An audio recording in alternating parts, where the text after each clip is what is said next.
Sayonara.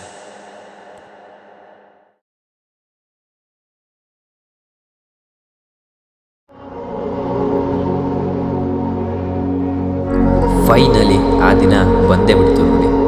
ಈ 2 ವರ್ಷ ಹೆಂಗೆ ಕಳೆದ್ವೋ ಗೊತ್ತೇ ಆಗಲಿಲ್ಲ. ಇನ್ನೂ ಈಗ ತಾನೇ ಅಡ್ಮಿಷನ್ ಆಗಿತ್ತು, ಕ್ಲಾಸ್ ಸ್ಟಾರ್ಟ್ ಆಗಿತ್ತು, ಇಷ್ಟು ಬೇಗ ಮುಗೀತಾ ಅಂತ ಅನಿಸ್ತಿದೆ. So for all the memories we have spend together, ಈ ನೆನಪುಗಳನ್ನು ಒಂದ್ಸರ್ತಿ ಕ್ವಿಕ್ ರಿಮೈಂಡ್ ಮಾಡ್ಕೊಂಬರೋಣ. ಅಡ್ಮಿಷನ್ ಆದಾಗ ಕೆಲವ್ರಿಗೆ ಹೊಸ ಕಾಲೇಜ್ ಬಂದಿದ್ದೀನಿ ಅನ್ನೋ ಖುಷಿ, ಇನ್ನೂ ಕೆಲವ್ರಿಗೆ ನಮ್ಮದೇ ಕಾಲೇಜು, ಇಲ್ಲೇ ಡಿಗ್ರಿ ಮುಗಿಸಿದ್ದೀನಿ ಅನ್ನೋ ಸಂತೋಷ. ಇನ್ನೇನು ಕರ್ನಾಟಕದ ಮೂಲೆ ಮೂಲೆಯಿಂದ ಬಂದವ್ರನ್ನೆಲ್ಲ ಒಂದೇ ವಾಟ್ಸಪ್ ಗ್ರೂಪಲ್ಲಿ ಹಾಕಿ ಕ್ಲಾಸ್ ಸ್ಟಾರ್ಟ್ ಆಯಿತು ಬನ್ರೋ ಅನ್ನೋ ಮೆಸೇಜಿಂದ ಸ್ಟಾರ್ಟ್ ಆಯ್ತಲ್ವಾ ಈ MSc ಲೈಫು. ಆ ದಿನ ಕಾಲೇಜ್ನ ಫಸ್ಟ್ ಡೇ, ಫಸ್ಟ್ ಕ್ಲಾಸು, ಆಮೇಲೆ ಫಸ್ಟ್ ಟೈಮ್ ನೀವು ಬೆಸ್ಟ್ ಫ್ರೆಂಡ್ನ ಮೀಟ್ ಆಗಿದ್ದು ನೆನಪು ಮಾಡಿಕೊಂಡ್ರೆ ಏನೋ ಒಂದು ಖುಷಿ ಅಲ್ಲ. ಈ ಯೂನಿವರ್ಸ್ಗೆ ಹೇಗೆ 3 ಜನ ಬ್ರಹ್ಮ, ವಿಷ್ಣು, ಮಹೇಶ್ವರನು, ಹಾಗೆ ನಮ್ಮ ಈ ಮ್ಯಾಥ್ಸ್ ಡಿಪಾರ್ಟ್ಮೆಂಟ್ಗೆ 3 ಜನ ಲೆಕ್ಚರ್ಸು, ಡಾಕ್ಟರ್ ರಾಜು ಸರ್, ಜ್ಯೋತಿ ಮೇಡಮು, ಪುಷ್ಪಾ ಮೇಡಮ್. ನಾವು ಯಾವಾಗಾದರೂ ಏನಾದರೂ ಮಿಸ್ಟೇಕ್ಸ್ ಮಾಡಿದರೆ ಅಥವಾ ನಮಗೇನಾದರೂ ಡೌಟ್ಸ್ ಇದ್ದರೆ ಬೈದು ಬುದ್ಧಿ ಹೇಳಿ ಸರಿಯಾದ ಅಡ್ವೈಸನ್ನು ಕೊಡ್ತಾರೆ. ಈ ಥರ ಲೆಕ್ಚರ್ಸ್ ಪಡೆಯೋಕ್ಕೆ ವಿ ಆರ್ ವೆರಿ ಲಕ್ಕಿ ಅಂತಲೇ ಹೇಳ್ಬೋದು. ಕಾಲೇಜ್ ಸ್ಟಾರ್ಟ್ ಆದಮೇಲೆ ನಮಗೆಲ್ಲ ಫ್ರೆಶರ್ಸ್ ಪಾರ್ಟಿ ಕೊಟ್ಟು ವೆಲ್ಕಮ್ ಕೂಡ ಮಾಡಿದ್ರು, ಸಖತ್ತಾಗಿ ಎಂಜಾಯ್ ಕೂಡ ಮಾಡಿದ್ರು. ನಮ್ಮ ಮ್ಯಾಥಮೆಟಿಕ್ಸ್ ಡಿಪಾರ್ಟ್ಮೆಂಟ್ನ ಇನ್ನೊಂದು ಸ್ಪೆಷಾಲಿಟಿ ಏನು ಗೊತ್ತಾ, ನಮ್ಮ ಫ್ರೆಶರ್ಸ್ ಡೇಯಲ್ಲಿ ಊಟಕ್ಕೆ ಅದೇ ಕ್ಯಾಶುವಲ್ ಆದ ಮೆನ್ಯೂ ಇರುತ್ತೆ, ಅದೇ ಚಪಾತಿ, ಅದೇ ಒಂದು ಯಾವುದಾದ್ರೂ ಸ್ವೀಟ್ ಇರುತ್ತೆ ಅಂತ ನಾವು ಅಂದ್ಕೊಂಡಿದ್ವಿ. ಬಟ್ ಅಲ್ಲಿ ಹೋಗಿ ನೋಡಿದ ಮೇಲೆ ಅಪ್ಪ, ಪ್ಲೇಟಲ್ಲಿ ಇಡ್ಸೋಕ್ಕೆ ಜಾಗನೇ ಇದ್ದಿದ್ದಿಲ್ಲ, ಅಷ್ಟು types of varieties of dishes ಇತ್ತು. ಫಸ್ಟ್ ಇದನ್ನು ತಿನ್ನಲ್ಲ ಅಂತ ಕನ್ಫ್ಯೂಷನು, ಆ ಥರ ಸಖತ್ತಾಗಿ ಊಟ ಇರುತ್ತೆ. ಆಮೇಲೇನು ಕ್ಲಾಸು, ನೋಟ್ಸು, ಇಂಟರ್ನಲ್ಸು ಅಂತ ಫಸ್ಟ್ ಸೆಮ್ ಕೂಡ ಮುಗಿತು.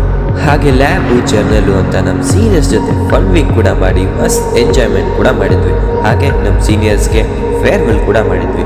ಅಯ್ಯೋ 2 ಸೆಮ್ ಮುಗಿದೇ ಹೋಯ್ತಲ್ಲ ಅನ್ನೋಷ್ಟರಲ್ಲಿ ಜೂನಿಯರ್ಸ್ ಎಂಟ್ರಿ ಬೇರೆ, ಇನ್ನು ನಾವು ಮತ್ತೆ ಅವರಿಗೆ ಫ್ರೆಶರ್ಸ್ ಡೇ ಮಾಡಬೇಕಲ್ವಾ. So we welcome you juniors ಅಂತ ಜೋರಾಗಿ ಫ್ರೆಶರ್ಸ್ ಡೇ ಕೂಡ ಸೆಲೆಬ್ರೇಟ್ ಮಾಡಿದ್ವಿ. ಇಷ್ಟೆಲ್ಲ ನಡುವೆ ನಮ್ಮ ಲ್ಯಾಬು, ಜರ್ನಲ್ಸು ಅಂತ ನಮ್ಮ ಟೀಚರ್ಸ್ ಹತ್ರನೂ ಉಗಿಸ್ಕೊಂಡಿದ್ದು. ಆ ಟೈಮಲ್ಲಿ ಬೇಜಾರಾಗುತ್ತೆ, ಬಟ್ ಅವೇ ಕೆಲವು ಮೆಮೊರೀಸ್ ಆಗಿ ಉಳಿದ್ಬಿಡುತ್ತೆ. ಏನು ಗೊತ್ತಾ, ಕ್ಲಾಸ್ ರೂಮಲ್ಲಿ ನಾವು ಥಿಯರಮ್ಸ್ ಕಲಿಯೋದಕ್ಕಿಂತ ಸ್ಟಾಫ್ ರೂಮಲ್ಲಿ ಉಗಿಸ್ಕೊಂಡಿದ್ದೇ ಜಾಸ್ತಿ. ಈ ಕ್ಲಾಸಲ್ಲಿ ನಮ್ಮ ಫ್ರೆಂಡ್ಸ್ ಜೊತೆ ನಾವು ನಕ್ಕಿದ್ದು, ಜಗಳ ಆಡಿದ್ದು, ಕಾಡಿದ್ದು, ಕೀಟ್ಲೆ ಮಾಡಿದ್ದು, ಬೇಜಾರಾಗಿದ್ದು, ಡ್ಯಾನ್ಸ್ ಮಾಡಿದ್ದು, ಹಾಡು ಹೇಳಿದ್ದು, ಅದರಲ್ಲಿ ಈ ಕ್ಲಾಸಲ್ಲಂತೂ ತುಂಬ ಮೆಮ್ರೀಸ್ ಇದ್ದಾವೆ. ಕ್ಲಾಸಲ್ಲಿ ನೋಟ್ಸ್ ಇದ್ದಾಗ ಪೆನ್ ತಂದಿರಲ್ಲ, ಪೆನ್ ತಂದಾಗ ನೋಟ್ಸ್ ತಂದಿರಲ್ಲ, ನೋಟ್ಸ್ ಕೊಡು, ಪೆನ್ ಕೊಡು ಅಂತ ಕಿತ್ತಾಡೋದು, ಮತ್ತು ನೋಟ್ಸ್ ಬರ್ದಿಲ್ಲ ಅಂತ ಬೈಸ್ಕೊಳ್ಳೋದು, ಫ್ಯಾನ್ ಆಫ್ ಮಾಡಿದರೆ ಆನ್ ಮಾಡು ಅಂತ, ಆನ್ ಮಾಡಿದರೆ ಆಫ್ ಮಾಡು ಅಂತ, ಬರೆದು ಬೋರ್ ಆದಾಗ ಲೆಕ್ಚರ್ಸ್ಗಳಿಗೂ ಸರ್ ಸಾಕು ಸರ್, ಮ್ಯಾಮ್ ಸಾಕು ಮ್ಯಾಮ್ ಅಂತ ಅವ್ರ ತಲೆ ತಿನ್ನೋದು. ಬುಕ್ಕಲ್ಲಿ ಬರೆಯಪ್ಪ ಅಂತಂದರೆ ಬೆಂಚ್ ಮೇಲೆ ಇಷ್ಟುದ್ದ ನಮ್ಮ ಜೊತೆ ನಮ್ಮ ಫ್ರೆಂಡ್ಸ್ ಹೆಸರು ಕೂಡ ಗೀಚೋದು. 1-2 ಈ ಕ್ಲಾಸಲ್ಲಿ ಪ್ರತಿ ಬೆಂಚಿಂದ ಹಿಡಿದು ಕಿಟಕಿ, ಬೋರ್ಡು, ಡಸ್ಟರ್ಗಳು ಕೂಡ ಮೆಮರೀಸ್ನೇ. ಈ ಕ್ಲಾಸ್ ರೂಮ್ ಜೊತೆನೂ ಅಷ್ಟು ಬಾಂಡಿಂಗ್ ಬೆಳೆದ್ಬಿಟ್ಟಿದೆ. ಆಮೇಲೆ ನಮ್ಮ ಜೂನಿಯರ್ ಜೊತೆ ಸೇರಿ ಸ್ಪೋರ್ಟ್ಸ್ ಮೀಟ್ ಅಂತ ಮಾಡಿ ಬಂದರು, ಬರ್ದಿದ್ರು, ಬ್ಯಾಟ್ ಹಿಡ್ಕೊಂಡು ಗ್ರೌಂಡಿಗೆ ಇಳಿದ್ವಿ. ಆಮೇಲೆ ಚೆಸ್ಸು, ಕ್ಯಾರಮು, ಶಟಲ್ ಅಂತ ಎಲ್ಲ ಥರ ಗೇಮ್ಸ್ ಆಡಿ ಎಲ್ಲರೂ ಎಂಜಾಯ್ ಕೂಡ ಮಾಡಿದ್ವಿ. ಆಮೇಲೆ ಮತ್ತೆ ಇದ್ದಿದ್ದೆ ಅಲ್ವಾ ಪ್ರಾಜೆಕ್ಟು, ಜರ್ನಲ್ಸು ಅಂತ ಬ್ಯುಸಿಯಾಗಿ ಕೊನೆಗೆ ನಮ್ಮ MScನ ಲಾಸ್ಟ್ ಇಂಟರ್ನಲ್ಸ್ನು ಬರೆದು ಆ್ಯಂಡ್ MScಯ ಲಾಸ್ಟ್ ಕ್ಲಾಸ್ ಕೂಡ ಅಟೆಂಡ್ ಮಾಡಿ ಕೊನೆಯದಾಗಿ ಇನ್ನೊಂದು ಸರಿ ಆ ಅಟೆಂಡೆನ್ಸಲ್ಲಿ ನಮ್ಮ ಹೆಸರು ಕರೆದಾಗ ಎಸ್ ಸರ್, ಎಸ್ ಮೇಡಮ್ ಅಂತ ಹೇಳಿ ಕೊನೆಗೆ MSc ಲೈಫ್ನ ಲಾಸ್ಟ್ ಇಂಟರ್ನಲ್ ಕೂಡ ಬರೆದ್ವಿ. ಮತ್ತು ಪ್ರಾಜೆಕ್ಟ್ ಸಬ್ಮಿಷನ್ ಕೂಡ ಆಯಿತು. ಇನ್ನೇನು ಫೈನಲ್ ಎಕ್ಸಾಮ್ ಬೇರೆ ಬರುತ್ತೆ, MScನೂ ಕಂಪ್ಲೀಟ್ ಆಗುತ್ತೆ.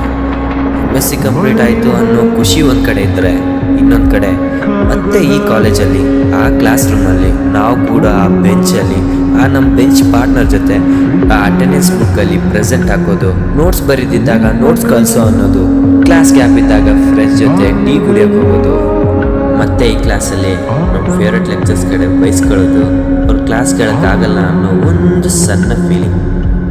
ಇವೆಲ್ಲ ಮನಸ್ಸಿನ ಮಾತು ಆಲ್ರೆಡಿ ನಮ್ಮೆಲ್ಲ ಸೀನಿಯರ್ಸ್ ತಲೆಯಲ್ಲಿ ಬರ್ತಿರುತ್ತೆ ಅಲ್ವಾ. ಈ 2 ವರ್ಷಗಳಲ್ಲಿ ಕಳೆದ ಆ ಕಾಲೇಜ್ ಡೇಸ್, ಕಾಲೇಜ್ ಲೈಫ್ ನಮ್ಮೆಲ್ಲ ಸೀನಿಯರ್ಸ್ ಲೈಫಲ್ಲಿ ದಿ ಬೆಸ್ಟ್ ಮೆಮರೀಸ್ ಆಗಿ ಉಳಿಯೋದಂತೂ ಕನ್ಫರ್ಮ್ ಅಲ್ವಾ. ಇಷ್ಟೆಲ್ಲ ಬ್ಯೂಟಿಫುಲ್ ಮೆಮರೀಸ್ ಜೊತೆ ಇದು ಒಂದು ನೆನಪಿನ ಬೀಳ್ಕೊಡುಗೆ ಆಗಿರಲಿ ಅಂತ ಆಶಿಸ್ತೀನಿ. ನಮ್ಮ ಜೂನಿಯರ್ಸ್ಗೆ ಒಂದು ಅಡ್ವೈಸ್ ಏನಪ್ಪ ಅಂದರೆ, as you entered your final year, the college is once in a lifetime experience. Make it count and have fun. And ನಾವು ಕಲಿತಂಥ ಈ ಕಾಲೇಜ್ಗೆ ಹಾಗೂ ನಮಗೆ ಕಲಿಸಿದಂಥ ನಮ್ಮ ಗುರುಗಳಿಗೆ ನಾವು ಯಾವಾಗಲೂ ಕೃತಜ್ಞರಾಗಿರ್ತೇವೆ. And we miss you guys. sayonara.